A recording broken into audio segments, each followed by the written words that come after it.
সাবেক আইজিপি বেনজির আহমেদকে কারাগারে পাঠানোর নির্দেশ দিয়েছেন আদালত। উচ্চ আদালতের নির্দেশে ঢাকার বিশেষ জজ আদালত 1-এর বিচারও নির্দেশ দেন। সকালে তাকে গুলশানের বাসা থেকে ডিবি কার্যালয়ে নিয়ে যায় পুলিশ। সাবেক আইজিপি বেনজির আহমেদের 7 দিন রিমান্ড দিয়েছেন আদালত। অপরাধ করে কেউ পাবে, তিনি সাবেক আইজিপি হোম আর সাবেক সেনাপতি। আমাদের দেশের প্রচলিত আইন অন্যায় যে করবে তাকে শাস্তি কাছে। অবৈধ সম্পদ ও বিদেশে অর্থ পাচারের বিষয়গুলো নিখুঁতভাবে পরিচালনা করার জন্য নিযুক্ত ছিল কয়েকজনের একটি দল। তারা মূলত বেনজিরের জন্য দেশে বিদেশে জমি বা সম্পদ কেনা, ব্যবসায়ীদের প্রলোভন দেখিয়ে অর্থ হাতিয়ে নেওয়া, ক্রসফায়ারের ভয় দেখিয়ে নির্যাতনের মতো অপকর্ম সামাল দিতেন। শুধু তাই নয়, বেনজির নিজে নেপথ্যে থেকে এই সিন্ডিকেট সামনে রেখে নিয়ন্ত্রণ করতেন পুলিশের বিভিন্ন প্রকল্পের ব্র্যান্ডিং, নিয়োগ ও বদলি বাণিজ্য। 4 জুন এ বিষয়ে এক প্রতিবেদন প্রকাশ করে দেশের প্রথম সারির গণমাধ্যম কালের কণ্ঠ। সেখানে জানানো হয়, এই দলের অগ্রভাগে ছিলেন এজিএম সাব্বির ওরফে বিকাশ সাব্বির, নাজমুস সাকিব জুবাইর ও আমজাদ হোসেন আরজু। অনুসন্ধান বলছে, বেনজির আহমেদের জাদুর কাঠির স্পর্শে আলোকিত হয়ে ওঠেন তার সহযোগীরাও। বেনজিরের মতো তারাও দেশে বিদেশে গড়ে তুলেছেন অঢেল সম্পদ। তবে বেনজিরের দুর্নীতির খবর গণমাধ্যমে প্রকাশের পর তারাও দেশ ছেড়ে পালিয়েছে। হ্যাঁ আসতে পারে। ওনার যদি ব্যাংক অ্যাকাউন্ট বেরিয়ে আসে, ওনার যদি শেয়ার বেরিয়ে আসে, ওনার যদি আরও কিছু বেরিয়ে আসে এবং সেটা যদি আমাদের কাছে মনে হয় অপরাধ লব্ধ আয়, অপরাধ লব্ধ প্রপার্টি, তখনই আমরা সঙ্গে সঙ্গে যাবো, আবার যাবো। এটাতে আইনে কোনো ব্যত্যয় ঘটবে না, আইনে কোনো বাধা নেই। দুর্নীতির অভিযোগ ওঠা সাবেক এই পুলিশ প্রধান তার ব্যাংক হিসাবে থাকা কারি টাকাও ঝোলা ভরে তুলে নিয়ে গেছেন। আসসালামু আলাইকুম। আজকের এই ভিডিওতে আপনারা দেখতে পারবেন বেনজির আহমেদ দুবাই গিয়ে কীভাবে ফেঁসে গেলেন। বেনজির আহমেদের সাথে সাথে কিন্তু শেখ হাসিনাও ভালোভাবে ফেঁসে গিয়েছে। আজকের এই ভিডিওতে আপনারা বিস্তারিত মাধ্যমে সব কিছু দেখতে পারবেন। শুধু তাই নয়, আজকে রাতের ভিতরে গদি ছাড়তে বাধ্য করছে যুক্তরাষ্ট্র শেখ হাসিনাকে। অবশেষে কি শেখ হাসিনা তাহলে পথে করবে? আপনাদের কি মনে হচ্ছে? বিস্তারিত এবং প্রমাণের মাধ্যমে সব কিছু দেখতে পারবেন। তার জন্য এই ভিডিওটি একটু স্কিপ করবেন আর সম্পূর্ণ দেখবেন, তাহলে সব কিছু প্রাণীর মতো ক্লিয়ারভাবে বুঝতে পারবেন। তো বেশি কথা বলবো না, আপনাদের বিস্তারিত ভিডিওতে নিয়ে যাব। বিস্তারিত ভিডিওতে যাওয়ার আগে যারা এখন এই চ্যানেল সাবস্ক্রাইব করেন, এই চ্যানেল সাবস্ক্রাইব করে পাশে থাকা বেল আইকনটি বাজিয়ে রাখবেন। যারা ইতিমধ্যে সাবস্ক্রাইব করে রেখেছেন সকলকে জানাই অসংখ্য ধন্যবাদ। তো ভিউয়ার্স, এই ভিডিওতে লাইক দিয়ে বিস্তারিত ভিডিওগুলো ধাপে ধাপে দেখা শুরু করে দিন। সাবেক আইজিপি বেনজির আহমেদকে কারাগারে পাঠানোর নির্দেশ দিয়েছেন আদালত। উচ্চ আদালতের নির্দেশে ঢাকার বিশেষ জজ আদালত 1-এর বিচারও নির্দেশ দেন। সকালে তাকে গুলশানের বাসা থেকে ডিবি কার্যালয়ে নিয়ে যায় পুলিশ। সাবেক আইজিপি বেনজির আহমেদের 7 দিন রিমান্ড দিয়েছেন আদালত। অপরাধ করে কেউ পাবে, তিনি সাবেক আইজিপি হোম আর সাবেক সেনাপতি। আমাদের দেশের প্রচলিত আইন অন্যায় যে করবে তাকে শাস্তি কাছে। তার অবৈধ সম্পদ ও বিদেশে অর্থ পাচারের বিষয়গুলো নিখুঁতভাবে পরিচালনা করার জন্য নিযুক্ত ছিল কয়েকজনের একটি দল। তারা মূলত বেনজিরের জন্য দেশে বিদেশে জমি বা সম্পদ কেনা, ব্যবসায়ীদের প্রলোভন দেখিয়ে অর্থ হাতিয়ে নেওয়া, ক্রসফায়ারের ভয় দেখিয়ে নির্যাতনের মতো অপকর্ম সামাল দিতেন। শুধু তাই নয়, বেনজির নিজে নেপথ্যে থেকে এই সিন্ডিকেট সামনে রেখে নিয়ন্ত্রণ করতেন পুলিশের বিভিন্ন প্রকল্পের ব্র্যান্ডিং, নিয়োগ ও বদলি বাণিজ্য। 4 জুন এ বিষয়ে এক প্রতিবেদন প্রকাশ করে দেশের প্রথম সারির গণমাধ্যম কালের কণ্ঠ। সেখানে জানানো হয়, এই দলের অগ্রভাগে ছিলেন এজিএম সাব্বির ওরফে বিকাশ সাব্বির, নাজমুস সাকিব জুবাইর ও আমজাদ হোসেন আরজু। অনুসন্ধান বলছে, বেনজির আহমেদের জাদুর কাঠির স্পর্শে আলোকিত হয়ে ওঠেন তার সহযোগীরাও। বেনজিরের মতো তারাও দেশে বিদেশে গড়ে তুলেছেন অঢেল সম্পদ। তবে বেনজিরের দুর্নীতির খবর গণমাধ্যমে প্রকাশের পর তারাও দেশ ছেড়ে পালিয়েছে। হ্যাঁ আসতে পারে। ওনার যদি ব্যাংক অ্যাকাউন্ট বেরিয়ে আসে, ওনার যদি শেয়ার বেরিয়ে আসে, ওনার যদি আরও কিছু বেরিয়ে আসে এবং সেটা যদি আমাদের কাছে মনে হয় অপরাধ লব্ধ আয়, অপরাধ লব্ধ প্রপার্টি, তখনই আমরা সঙ্গে সঙ্গে যাবো, আবার যাবো। এটাতে আইনে কোনো ব্যত্যয় ঘটবে না, আইনে কোনো বাধা নেই। দুর্নীতির অভিযোগ ওঠা সাবেক এই পুলিশ প্রধান তার ব্যাংক হিসাবে থাকা কারি টাকাও ঝোলা ভরে তুলে নিয়ে গেছেন।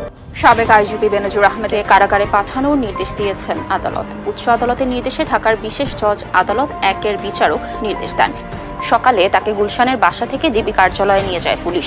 সাবেক আইজিপি বেনজির আহমেদের 7 দিন রিমান্ড দিয়েছেন আদালত। অপরাধ করে কেউ পাবে, তিনি সাবেক আইজিপি হোম আর সাবেক সেনাপতি।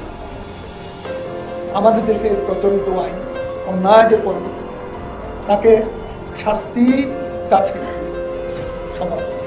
দেশের শীর্ষস্থানীয় সংবাদ মাধ্যমের খবর, সপরিবারের চম্পট মেরেছেন বেনজির। দেশের সীমানা পেরিয়ে তিনি এখন আছেন সংযুক্ত আরব আমিরাতের দুবাই শহরে। শুধু তাই নয়, বলা হচ্ছে যাওয়ার আগে দুর্নীতির অভিযোগ ওঠা সাবেক এই পুলিশ প্রধান তার ব্যাংক হিসাবে থাকা কারি টাকাও ঝোলা ভরে তুলে নিয়ে গেছেন। তাহলে এখন কি করবে দুদক? আমি এবং আমার পরিবারের পক্ষ থেকে আমরা মনে করি প্রকৃত সত্য তুলে ধরা খুবই জরুরি। পুলিশের সাবেক মহাপরিদর্শক আইজিপি বেনজির আহমেদের একের পর এক দুর্নীতি সামনে আসছে। এবার জানা গেল, তার অবৈধ সম্পদ ও বিদেশে অর্থ পাচারের বিষয়গুলো নিখুঁতভাবে পরিচালনা করার জন্য নিযুক্ত ছিল কয়েকজনের একটি দল। তারা মূলত বেনজিরের জন্য দেশে বিদেশে জমি বা সম্পদ কেনা, ব্যবসায়ীদের প্রলোভন দেখিয়ে অর্থ হাতিয়ে নেওয়া, ক্রসফায়ারের ভয় দেখিয়ে নির্যাতনের মতো অপকর্ম সামাল দিতেন। শুধু তাই নয়, বেনজির নিজে নেপথ্যে থেকে এই সিন্ডিকেট সামনে রেখে নিয়ন্ত্রণ করতেন পুলিশের বিভিন্ন প্রকল্পের ব্র্যান্ডিং, নিয়োগ ও বদলি বাণিজ্য। 4 জুন এ বিষয়ে এক প্রতিবেদন প্রকাশ করে দেশের প্রথম সারির গণমাধ্যম কালের কণ্ঠ। সেখানে জানানো হয় এই দলের অগ্রভাগে ছিলেন এজিএম সাব্বির ওরফে বিকাশ সাব্বির, নাজমুস সাকিব জুবায়ের ও আমজাদ হোসেন আরজু। অনুসন্ধান বলছে বেনজির আহমেদের জাদুর কাঠির স্পর্শে আলোকিত হয়ে ওঠেন তার সহযোগীরাও। বেনজিরের মতো তারাও দেশে বিদেশে গড়ে তুলেছেন অঢেল সম্পদ। তবে বেনজিরের দুর্নীতির খবর গণমাধ্যমে প্রকাশের পর তারাও দেশ ছেড়ে পালিয়েছে। প্রতিবেদনে বলা হয় বেনজির আহমেদের ক্যাশিয়ার হিসেবে সর্বমহলে পরিচিত ছিলেন বিকাশ সাব্বির। মধ্যবিত্ত পরিবারে জন্মগ্রহণ করা সাব্বির বড় হন রাজধানীর পূর্ব গোড়ালে। শিক্ষাজীবন শেষ করে 2002 সালে মাস্টারমাইন্ড স্কুলে শিক্ষকতার মধ্য দিয়ে কর্মজীবন শুরু করেন। সেখানে এক নারী শিক্ষকের সঙ্গে পরিচয়ের পর তাকে বিয়ে করেন সাব্বির। ওই নারী শিক্ষকের পরিবারের সদস্যরা যুক্তরাজ্যের নাগরিক হওয়ায় সাব্বিরও যুক্তরাজ্যে পাড়ি জমান। সেখানে নাগরিকত্ব লাভের পর ওই স্ত্রীকে ত্যাগ করে একজন বিমানবালাকে বিয়ে করেন। প্রথম স্ত্রীর ঘরে এক ছেলে ও দ্বিতীয় স্ত্রীর ঘরে 2 সন্তান রয়েছে। প্রতিবেদনে আরও জানানো হয় সাব্বির আমজাদ হোসেন আরজু ও নাজমুস সাকিব জুবাইরের সঙ্গে গড়ে তোলেন নিজস্ব সিন্ডিকেট। ক্যাসিনো কাণ্ডে আটক মোহামেডান স্পোর্টিং ক্লাবের পরিচালক লোকমান হোসেন ভুইয়ার মাধ্যমে বিকাশ সাব্বির বেনজির আহমেদের ক্যাসিনোর মাসিক চাঁদার টাকা সংগ্রহ করতেন। পরবর্তী সময়ে বেনজির আহমেদের তোড়জোড়ে সাব্বির মোহামেডান স্পোর্টিং ক্লাবের পরিচালক ও ক্রিকেট কমিটির প্রধান নির্বাচিত হন। রেজিস্ট্রার অব জয়েন্ট স্টক ও বিভিন্ন সূত্রে জানা যায় সাব্বির ও তার অন্যতম সহযোগী বেসরকারি টিভি চ্যানেল 1-এর সাবেক বিপণন কর্মকর্তা আমজাদ হোসেন আরজু ও নাজমুস সাকিব জুবাইরের একটি শিশির বিন্দু, রাইলস মিডিয়া লিমিটেড, এলবি লিমিটেড, কানেকশিয়া লিমিটেড সহ নামে বেনামে 13টি প্রতিষ্ঠানের মালিক। প্রতিটি কোম্পানিতে তাদের নামে বিপুল পরিমাণ শেয়ার আছে। দেশের একটি টেলিভিশন চ্যানেলেও মালিকানা রয়েছে সাব্বির ও আমজাদ হোসেন আরজুর। গুলশানে রেনকন আইকন টাওয়ারে 2242 স্কোয়ার ফিটের ফ্ল্যাট রয়েছে সাব্বিরের। এছাড়াও ঢাকার গোড়ানে 10 কাঠার প্লট, সাভার ফ্যান্টাসি কিংডমের পেছনে প্রায় 66টি ঘর বিশিষ্ট বিশাল জমি, উত্তরা, গুলশান ও বনানীতে আছে একাধিক ফ্ল্যাট। লন্ডনে বিশাল বাড়ি ও দামি ব্র্যান্ডের একাধিক গাড়ি রয়েছে। দুবাইয়েও ফ্ল্যাট আছে বলে গুঞ্জন আছে। প্রতিবেদনে বলা হয় রাইলস মিডিয়া লিমিটেডকে কাজ দিতে সরাসরি হস্তক্ষেপ করতেন বেনজির আহমেদ। কোম্পানিটির মালিকানায় বেনজির আহমেদের পরিবারের কোনো সদস্যের নাম না থাকলেও প্রতি মাসে নির্দিষ্ট পরিমাণ টাকা পেতেন তিনি। এই প্রতিষ্ঠানের মাধ্যমে ঢাকা মহানগর পুলিশ, ডিএমপির বিভিন্ন ব্র্যান্ডিংয়ের কাজ করতেন সাব্বির। নিউজ ডেস্ক, দেশ টিভি। কালকে যেটা জব্দ করেছে 119টা ডিটের যে প্রপার্টিগুলো, যার মধ্যে 4টা অ্যাপার্টমেন্ট আছে আর কিছু শেয়ার আছে। 2 দফায় সাবেক আইজিপি বেনজির আহমেদের সম্পদ আদালত এর মাধ্যমে 2 দফায় কি পরিমাণ সম্পদ জব্দের নির্দেশ দিয়েছে এবং কতগুলো ব্যাংক অ্যাকাউন্ট? দেখুন, কালকে যেটা জব্দ করেছে 119টা ডিটের যে প্রপার্টিগুলো, যার মধ্যে 4টা অ্যাপার্টমেন্ট আছে আর কিছু শেয়ার আছে। একটা ব্যাংকের দেখা যাচ্ছে 30 লক্ষ টাকার সঞ্চয়পত্র জব্দ করেছে। তো মোটামুটি এখনও আপনাকে পূর্ণাঙ্গ চিত্র দেওয়া কঠিন হবে, কারণ অনুসন্ধান চলমান। অনুসন্ধান চলার অংশ হিসাবে এই দুটো জব্দের আদেশের জন্য আমরা আবেদন করেছি। আদালত সদয় বিবেচনা করে জব্দ দিয়েছেন। ভবিষ্যতে কি হবে না হবে এই মুহূর্তে বলা যাচ্ছে না। টোটাল পূর্ণাঙ্গ চিত্র পাওয়া যাবে অনুসন্ধান কার্য শেষ হবে। সেই জন্য আপনাদেরকে আরও কয়েকটা দিন অপেক্ষা করতে হবে। আমরা দ্রুত গতি দিয়ে এগিয়ে চলছি আইন বিধি মেনেই। কাজেই এখানে আশা করছি খুব আমরা অতি সত্ত্বর অনুসন্ধান শেষ করতে পারবো। হ্যাঁ, আসতে পারে। ওনার যদি ব্যাংক অ্যাকাউন্ট বেরিয়ে আসে, ওনার যদি শেয়ার বেরিয়ে আসে, ওনার যদি আরও কিছু বেরিয়ে আসে এবং সেটা যদি আমাদের কাছে মনে হয় অপরাধ লব্ধ আয়, অপরাধ লব্ধ প্রপার্টি, তখনই আমরা সঙ্গে সঙ্গে যাব, আবার চাবো। এটাতে আইনে কোনো ব্যত্যয় ঘটবে না, আইনে কোনো বাধা নেই। না, দেখুন এখনো তো এটা অনুসন্ধানকারী দলের কর্মকর্তাদের উপর ওনারা নির্ভর করবে। এই মুহূর্তে এই ব্যাপারে কিছু বলা যাচ্ছে না। না, সেটা তো আমরা জানি না, সেটা আপনার ইনফরমেশন। সেটা অনুসন্ধানকারী দল সেটা অত্যন্ত গুরুত্ব সহকারে বিবেচনা করছে। প্রয়োজন হলে সেই পদক্ষেপ নেবে। না, সেটা কেন বলবে না, কারণ অনুসন্ধান চলছে মাঝপথে এবং এখনো মামলা হয়নি, নিয়মিত মামলা। এটা টু মাচ অ্যাক্সেস হবে এই মুহূর্তে বলা। একজন সরকারি কর্মচারী কি করে টপ ট্যাক্স পেয়ার হন? মাছের ব্যবসা করে, মাছের ঘেট দিয়ে? একবারও সরকারের এই কথাগুলো মনে হয়নি? সরকার তাকে একসময় ভীষণভাবে ব্যবহার করেছে, এখন তাকে সরকার এখনো যেটা করছে সেটাও ব্যবহার। পিকে হালদার দেশ থেকে চলে গেছে না? পিকে হালদার চলে যায় নাই, গেছে। বেনজির আহমেদকে নিয়ে আজকে আমরা আলোচনা করছি বেশ কয়েকদিন ধরে। আচ্ছা, আপনি আমাকে বলেন তো, বেনজির আহমেদ হঠাৎ করে একদিন সকালবেলা এই পরিমাণ অর্থবিত্তের মালিক হয়ে গেলেন?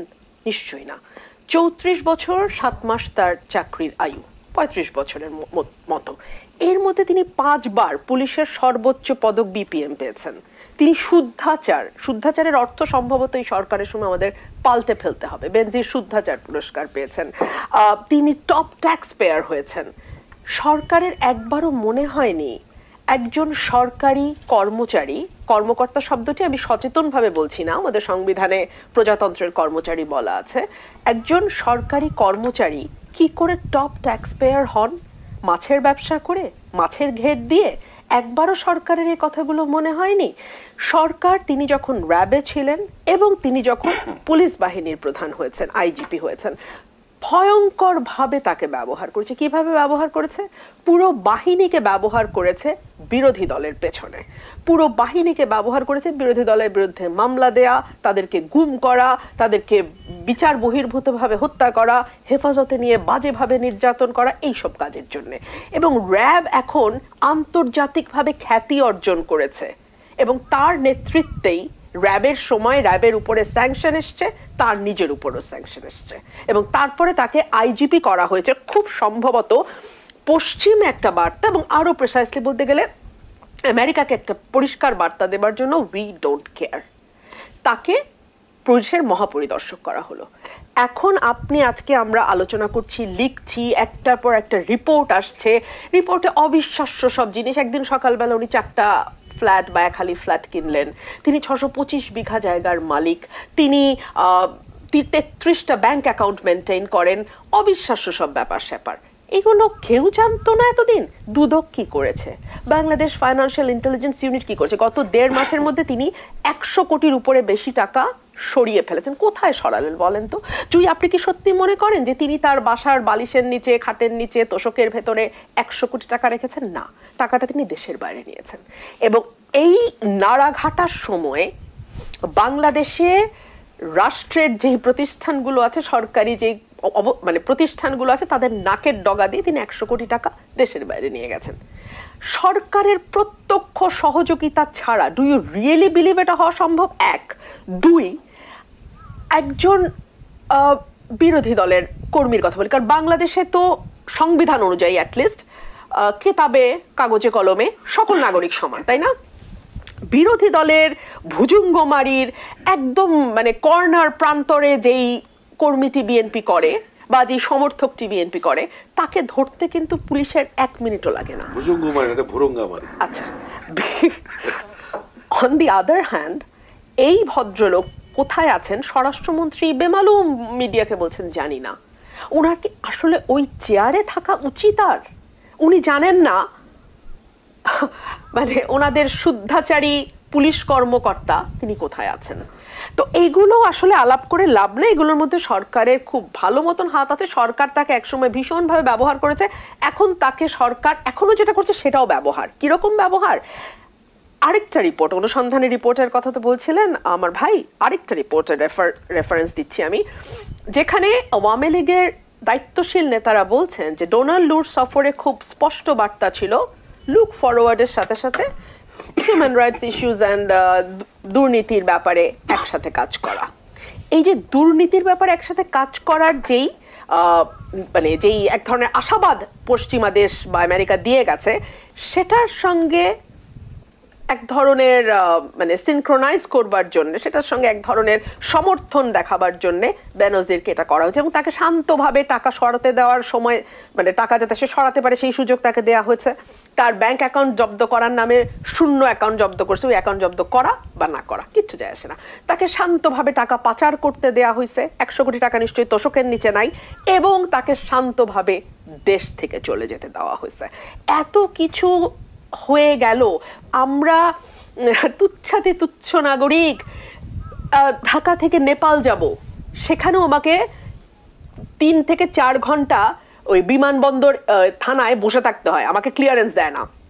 সংসদে এমপি থাকা অবস্থায় আমাকে ঘন্টার পর ঘন্টা বসে থাকতেছে, ইমিগ্রেশন ক্লিয়ারেন্স দেয় না। 4টা সংস্থার ক্লিয়ারেন্স লাগে আমাদের মতো বিরোধী দলের নেতা, অ্যাটলিস্ট রুমিন ফারহানার দেশ ত্যাগ করতে। একটা হলো এসবি, একটা হলো ডিবি, একটা হলো এনএসআই, একটা হলো ডিজিএফআই। 4টা জায়গার ক্লিয়ারেন্স পাইতে পাইতে আমার প্লেন ছেড়ে দেয়। কোর্টে মামলা করছি, কোর্ট অর্ডার দিছে, সেই অর্ডারের পরও এই 4 জায়গার ক্লিয়ারেন্স ছাড়া আমাকে ফ্লাই করতে দেওয়া হয় না। এর আগে তো ফ্লাই করতে দিত না, এই কোর্ট অর্ডার নেওয়ার পর তো আমি যেতে পারি। পিকে হালদার দেশ থেকে চলে গেছে না? পিকে হালদার চলে যায় নাই, গেছে। কত হাজার কোটি টাকা মেরে দিয়ে গেছে বলেন তো। সেই প্রসঙ্গে আবারও আসবো, ধন্যবাদ। আপনি কি সত্যি মনে করেন যে এই ইমিগ্রেশন ক্রস করা, টাকা পাচার করা, এগুলো সরকারের একদম ঘনিষ্ঠ সহযোগিতা ছাড়া সম্ভব? প্রিয় দেশবাসী, শুরু থেকে শেষ পর্যন্ত যারা এই ভিডিওটি দেখেছেন সকলকে জানাই অসংখ্য অসংখ্য ধন্যবাদ। যারা এরকম নিউজ ভিডিও পেতে পছন্দ করেন তারা অবশ্যই এই চ্যানেলটি সাবস্ক্রাইব করে পাশে থাকা বেল আইকনটি বাজিয়ে দিবেন। যারা এখন এই ভিডিওটি শেয়ার করেননি, এই ভিডিওটি দ্রুত শেয়ার করে সকলকে দেখার সুযোগ করে দিন। আজকের মতন এই পর্যন্ত, দেখা হচ্ছে পরবর্তী কোনো ভিডিও নিয়ে ইনশাল্লাহ।